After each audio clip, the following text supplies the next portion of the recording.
Bienvenidos a un nuevo video. En esta ocasión vamos a hablar por tercera vez de fútbol en el canal. Y qué mejor manera de hacerlo que con un periodista de ESPN, Fox Sports y Torreos. Me estoy refiriendo a Javier Tavares. ¿Cómo estás, Javier? Hola Román, ¿cómo estás? Un gusto compartir este rato con vos.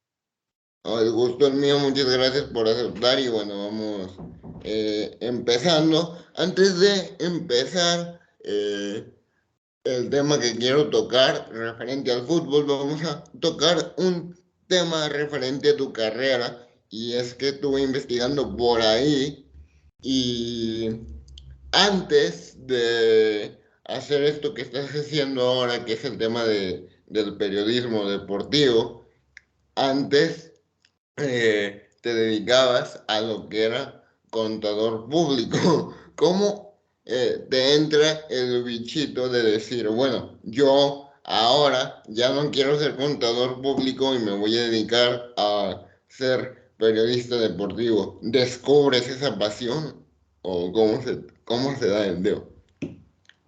En realidad lo que sucedía es que cuando estaba finalizando la escuela secundaria no tenía muy claro hacia qué me quería orientar, para qué lado, para qué actividad profesional. Y realicé en ese momento, se utilizaba mucho lo que se llamaban los test de orientación vocacional, que eran una serie de preguntas que vos respondías, un examen en donde a partir de lo que vos ibas respondiendo, Ajá. eh, trazaban una serie de resultados y te daba como resultado una cierta, no especialización, pero por lo menos una idea de lo que vos podías llegar a hacer de acuerdo a lo que esas respuestas brindaban. Y bueno, entre las opciones, una que había salido era que tenía ciertas habilidades para la parte de números. eh, y bueno, la persona que me vio en ese momento me dijo que tal vez podía llegar a tener un buen vínculo, un buen futuro con una carrera que tuviera que ver con la contabilidad. Entonces, como todavía no tenía muy claro lo que quería, me inscribí y comencé estudiando para la carrera que se denomina así, contador público, y estuve un año realizando lo que se llama el CBC, que es como una previa, digamos, de lo que es la carrera en sí misma. Y bueno, durante ese año algunas cosas me gustaron, otras no tanto. Y ya cuando llegó el año más específico, cuando empezaba la carga horaria mucho más fuerte y las materias más específicas, descubrí que no me sentía cómodo, no me sentía para nada a gusto. Y paralelamente a eso, tuve un encuentro con un muy amigo mío, que además es colega, Eduardo Bolaños se llama. Y bueno, en realidad yo era muy amigo del primo de él. Mi primer amigo era el primo de Eduardo, después me hice amigo de Eduardo. Y bueno, coincidimos en un cumpleaños en el que él me contaba que ya había empezado a estudiar periodismo deportivo y estuvimos toda la noche hablando del tema. Y entre esa conversación y que el fútbol siempre fue muy apasionante para mí desde diferentes lugares, es que decidí una noche cuando regresé a mi casa que no quería continuar la carrera que había iniciado y que me iba a dedicar al periodismo deportivo. Lo llamé a Eduardo, me encontré con él y bueno, a partir de ahí empecé ese camino que me terminó llevando hasta donde estoy hoy. Perfecto, perfecto. Y además, eres profesor más que nada de periodismo, básicamente. Estuviste con Pablo Girán dando curso de relato y comentarios, así que cuéntame sobre eso. En realidad, Pablo fue el primero que me convocó a mí para sumarme a un equipo de trabajo. En ese momento, más que relato y comentario, lo que Pablo quería o para lo que me había convocado era para ser profesor en la materia de televisión dentro de la carrera de periodismo deportivo. Con Pablo trabajé varios años, después incorporamos justamente a Eduardo, que fue un poco mi compañero cuando Pablo empezó a tener menos tiempo, y luego surgió la idea de hacer un curso de relato y comentario, que también se lo habían ofrecido a Pablo, y Pablo, como no tenía mucha disponibilidad en ese momento, nos recomendó a Martín Perazo y a mí para organizarlo, para ocuparnos. Bueno, así fue que empezamos a desarrollarlo. Esto fue antes del Mundial 2010. Empezamos en el Instituto Crónica y en el año en el que se produce, sí, esto tiene que haber sido en 2014. Nosotros nos mudamos a TEA y Deportea, que es donde yo estudié. Yo sabía que ahí querían también instrumentar este curso. Bueno, les llevé la propuesta, les mostré lo que estaba haciendo y les gustó. Y desde ese año que estamos trabajando ahí, primero con Martín, ahora con Alejandro Calumite también, y otra serie de colegas que vamos convocando en función de las clases, las invitaciones especiales. De alguna manera lo que hice fue introducirme desde el lado didáctico en lo que es el formar o brindar las herramientas a los periodistas que quieren trabajar específicamente dentro de las transmisiones. Las transmisiones deportivas ocupan un lugar muy fuerte dentro del periodismo deportivo. Y lo que nosotros notamos desde nuestra propia experiencia cuando cursamos e incluso tiempo después, es que dentro de la carrera quizás no se le brinda demasiado tiempo de acuerdo a la práctica que esto necesita, y sobre todo para llegar preparado una vez que te toca trabajar. Claro, ustedes más que nada se querían enfocar en el tema de las transmisiones, del periodismo, para más que nada como una orientación, vaya, para la gente que se quiera dedicar a eso el día del mañana, entonces a eso más que nada se dedican ustedes. Exactamente, como el periodismo deportivo ya te brinda un montón de herramientas que hacen específicamente a la actividad mucho más general, nosotros apuntamos a hacer algo más específico, y además es intensivo porque no solamente es bueno, transmitir las experiencias, brindar los conocimientos, las preparaciones y demás, sino también enfocarnos mucho en la práctica, que es lo que entendemos que mejor sirve como para que puedan formarse y el día de mañana trabajar como relatores, como comentaristas, como periodistas de campo, estudios centrales, producción. Bueno, y esas son las principales funciones, desde las cuales después se desprenden algunas otras que van surgiendo también, sobre todo con el avance de la tecnología y cómo hoy se van realizando las transmisiones también paralelamente a los medios tradicionales. Ajá, claro, claro. Ahora, vamos a tocar un tema rapidito. ¿Cómo se da ese salto a ESPN? Que sabemos que ahora mismo estás haciendo cosas con ESPN, relatando el fútbol argentino. Hace poco tuve la fortuna de poderte ver junto a Federico Bulos por Star Plus relatando lo que fue River Independiente. Es la única manera de seguir el fútbol argentino acá en México. Así que, ¿cómo se da ese salto pues sí, ese salto vaya de estar en ESPN? A ver, todo esto es un poco largo, voy a tratar de hacerlo lo más resumido posible. Yo trabajo para una productora que se llama Torneos. En su origen era Torneos y Competencias. Esta productora lo que hace es brindarle el servicio de producción y periodístico a diferentes señales. El enfoque principal en su momento estaba puesto en Fox Sports, que allí también existe o existía en México. Eh, Existe y todavía. exacto. Bueno, lo que ocurrió es que por un tema eh, empresarial, otra empresa como lo es Disney, que ya era propietaria de ESPN, adquirió Fox Sports. A su Claro. vez, en Argentina, no hace tanto tiempo, también por un tema legal, monopólico, una ley que no le permite a una misma empresa tener dos señales deportivas. Disney tuvo que desprenderse de una de las dos señales, y ahí fue cuando se separa. Yo en un momento estaba trabajando tanto para Fox como para ESPN paralelamente.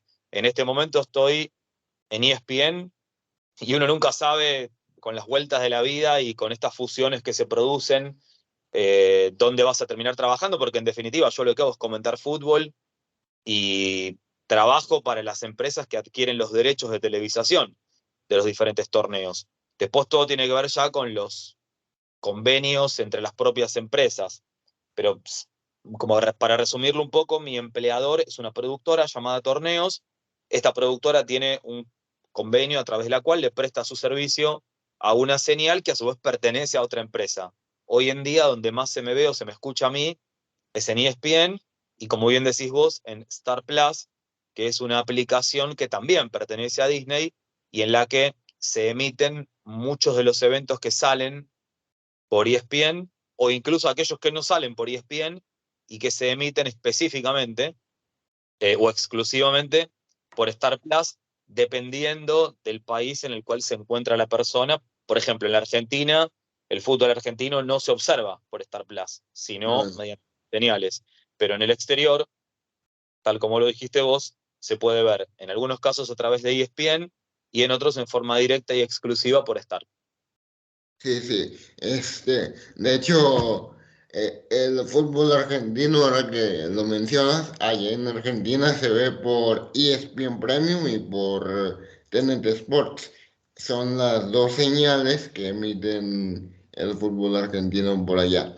Hablando de fútbol argentino y justamente el tema por el que quise hacer este video es para hablar del conjunto Ceneice, que no sé tú qué opines sobre ello, pero yo al menos considero que el conjunto Ceneice, me estoy refiriendo a Boca, no anda bien, como que no anda bien, le falta ¿cómo decirlo? Una reestructuración, vaya, porque más allá de que el equipo gane partidos, más allá de que el equipo de vez en cuando se coordine, siento yo que no va bien, a veces como que no juegan bien a la pelota, como que, no sé, no tienen una idea clara de juego y considero que le hace falta una reestructuración al equipo más que nada.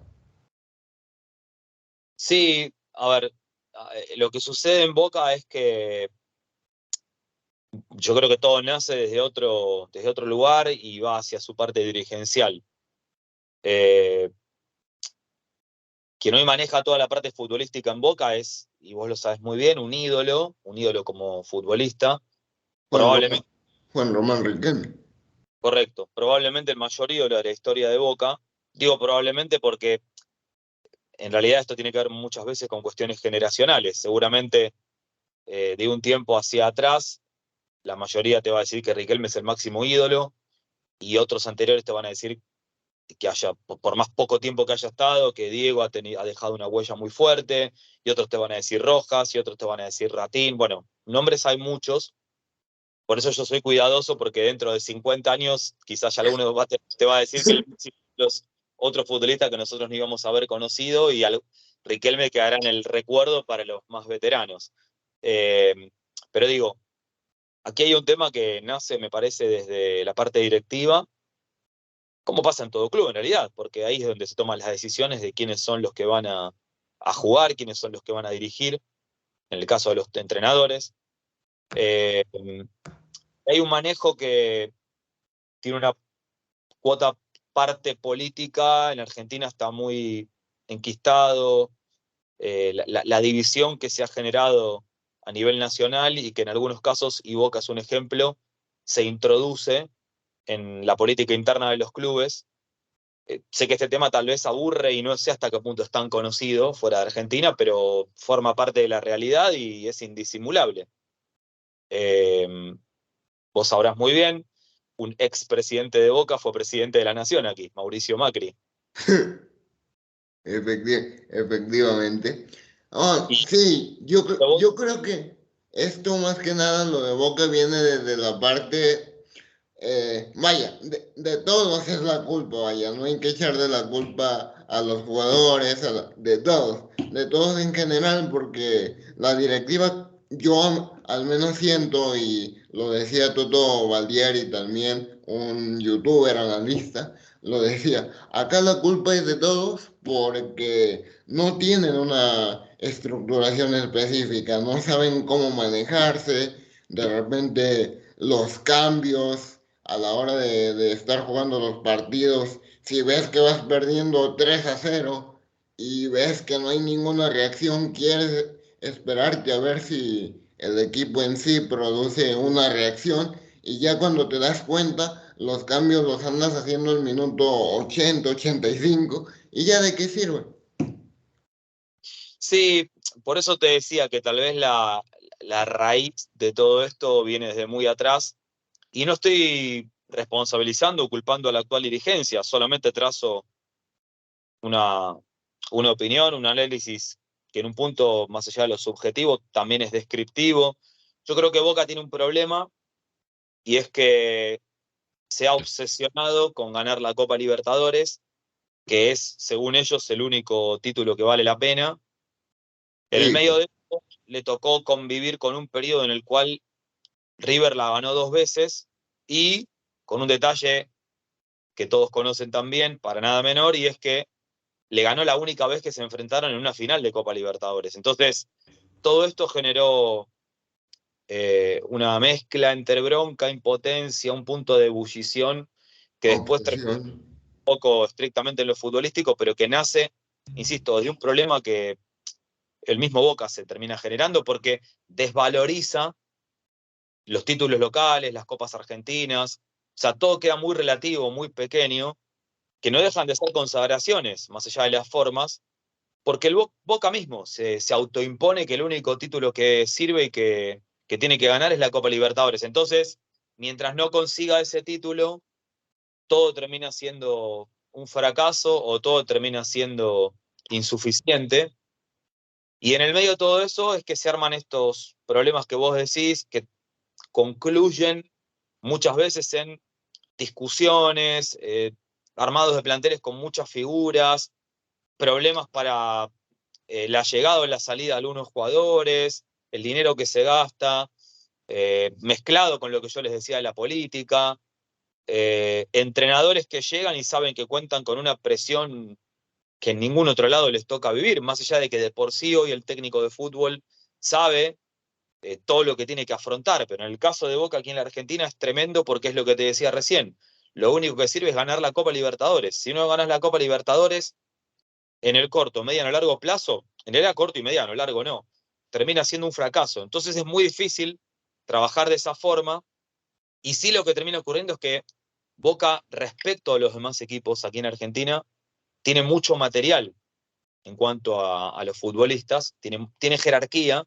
comparable con River y en algún punto menor hoy con Racing, en cuanto a nombres, en cuanto a experiencia, trayectoria, y con eso le basta, le alcanza para ganar a nivel local. El problema es que después Boca no le da ese valor de lo que significan los títulos locales por lo que yo explicaba antes. Entonces es un círculo que solamente se va a terminar de cerrar el día que Boca pueda volver a ganar la Copa Libertadores, que es una autoexigencia trasladada a los medios, de los medios hacia los hinchas, y así conviven hoy.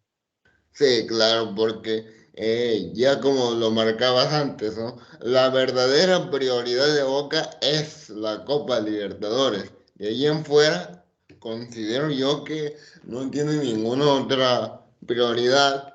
Y me río porque hay gente que dice, no, es que Boca hoy en día está jugando un fútbol terrible, que no sé qué, que hay jugadores que hasta le dan pases al cartel de publicidad, que no sé qué. Y sí, Boca, como digo, no está jugando bien, pero es parte de la obsesión, vaya, que tiene por ganar la Copa Libertadores. Cuando tú te enfocas demasiado en una sola cosa, eso provoca que las demás cosas no te salgan bien y es concretamente hoy en día lo que le está pasando a Boca.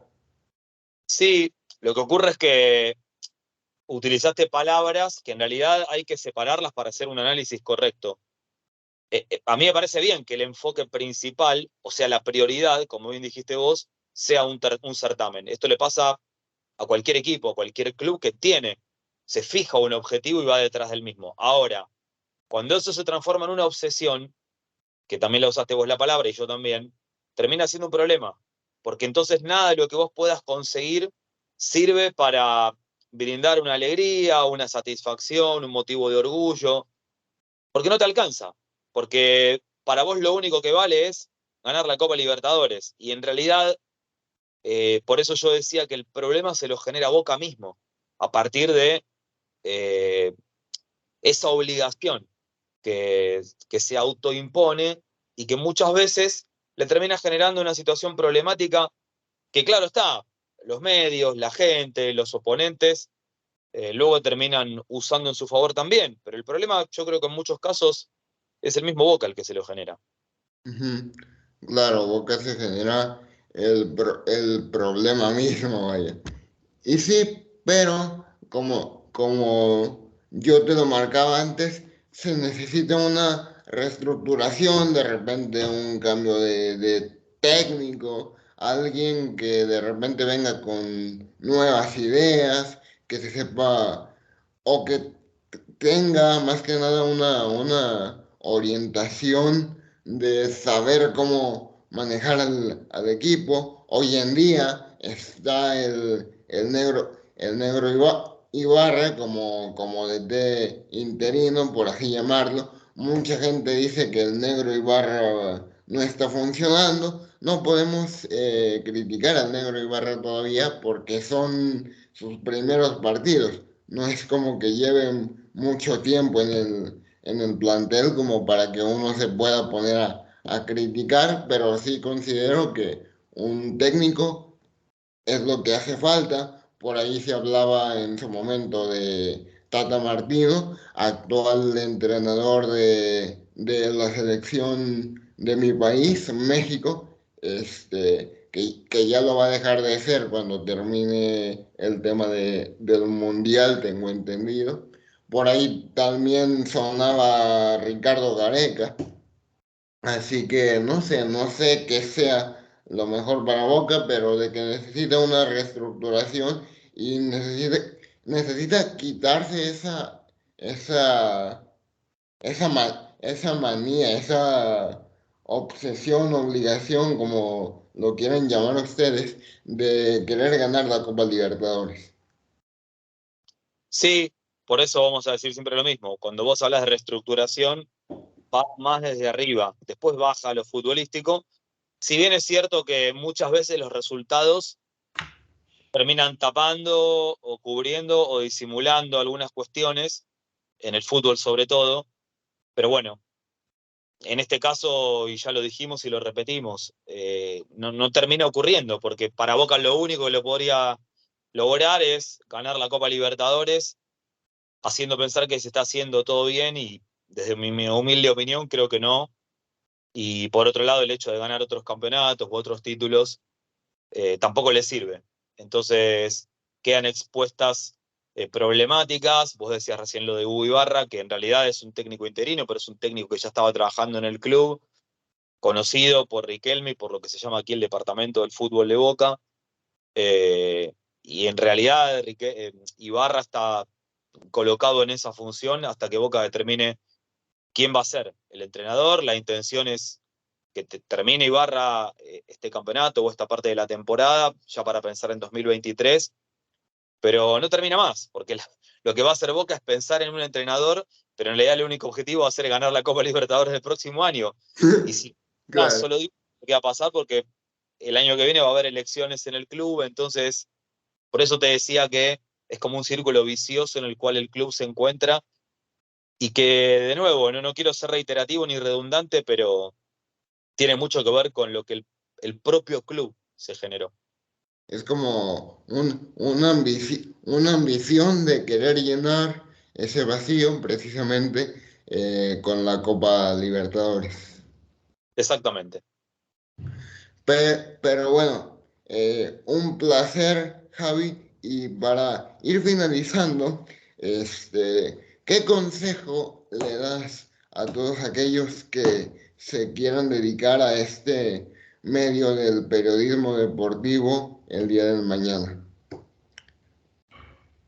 Bueno, lo primero que me nace decirles es que esta es una actividad muy vocacional, que requiere de mucho esfuerzo que a nosotros nos motiva desde la pasión que sentimos por el deporte, particularmente en mi caso, y como le ocurre a tantos argentinos y a los mexicanos también, eh, desde el fútbol, más allá de que allí yo sé que también hay un interés muy marcado por otras actividades.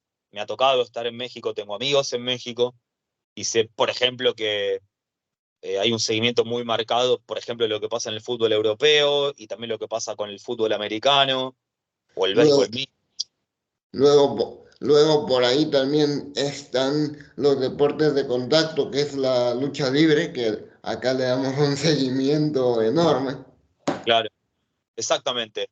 Pero bueno, más allá de cuál sea el deporte o la actividad en particular que más le pueda gustar a uno, sí lo que creo es que quienes decidan iniciar este camino tienen que saber que, de nuevo, es muy vocacional, comparable en algún punto con lo que ocurre con los médicos, no por la responsabilidad, por supuesto, porque de nosotros no va a depender la No, vida de nadie en cuanto a su salud, pero sí lo comparo con esto de tener que estar siempre alertas en cualquier momento del día y en cualquier horario, saber que nosotros trabajamos exactamente al revés de cómo vive la gente, porque cuando la gente está descansando, nosotros estamos en plena actividad, ya sea un sábado, un domingo o en un horario en el cual la gente vuelve a sus casas y está cenando, por ejemplo, en los días más activos.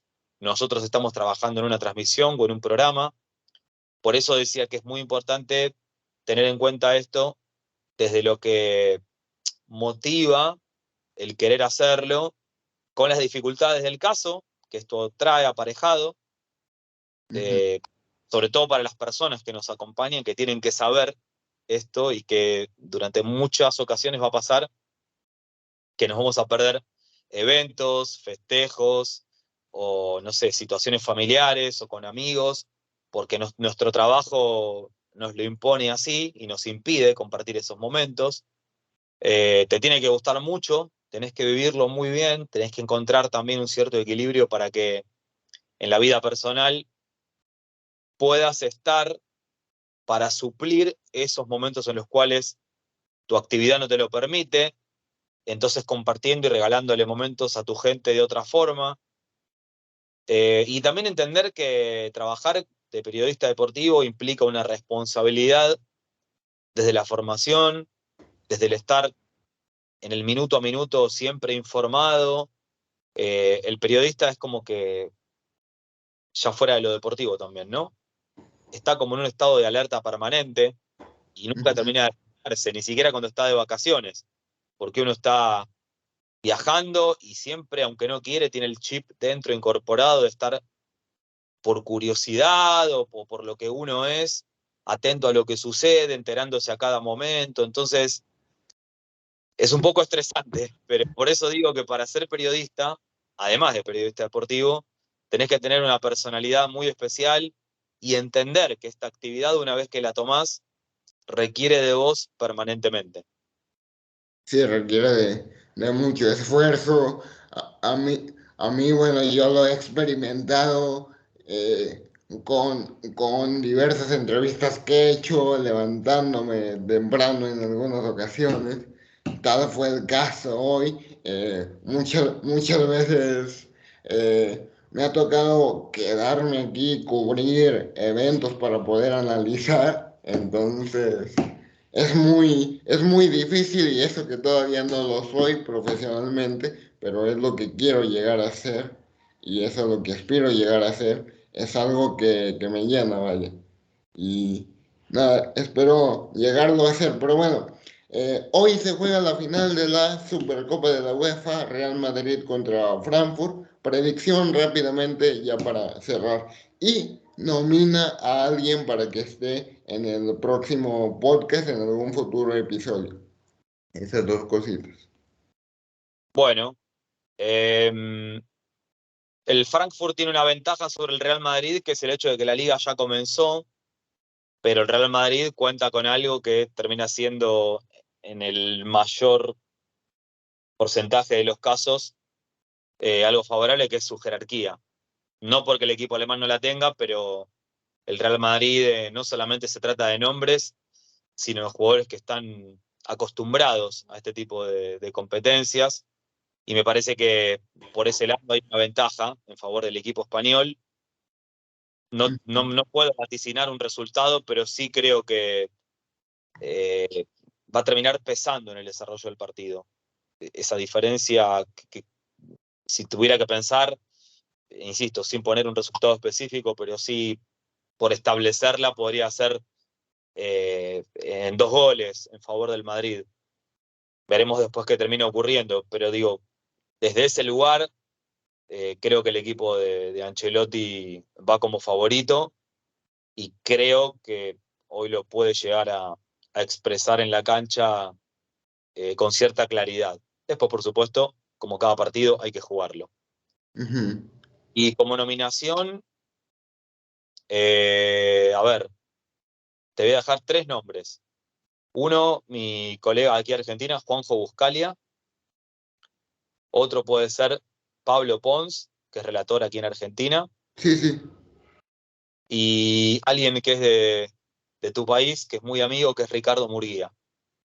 Uy, Ricardo Murguía. Bien, bien. Lo vamos a tener en cuenta. Muchas gracias, Javi, por tu tiempo, por estos minutos. Y nada, espero que la sigas rompiendo en ESPN y aquí seguiremos al pendiente de lo que esté pasando. Muchas gracias. Gracias a vos, Román, por la invitación. Bueno, y espero que tu gente, quienes te siguen, hayan disfrutado de este diálogo. Igualmente espero que les haya gustado. Nos vemos en otra ocasión y ya saben, disfruten del fútbol, de la lucha libre también, que acá se toca mucho en este canal, así que disfruten de los dos deportes que son bastante lindos y nos vemos en otra oportunidad. Chau, chau.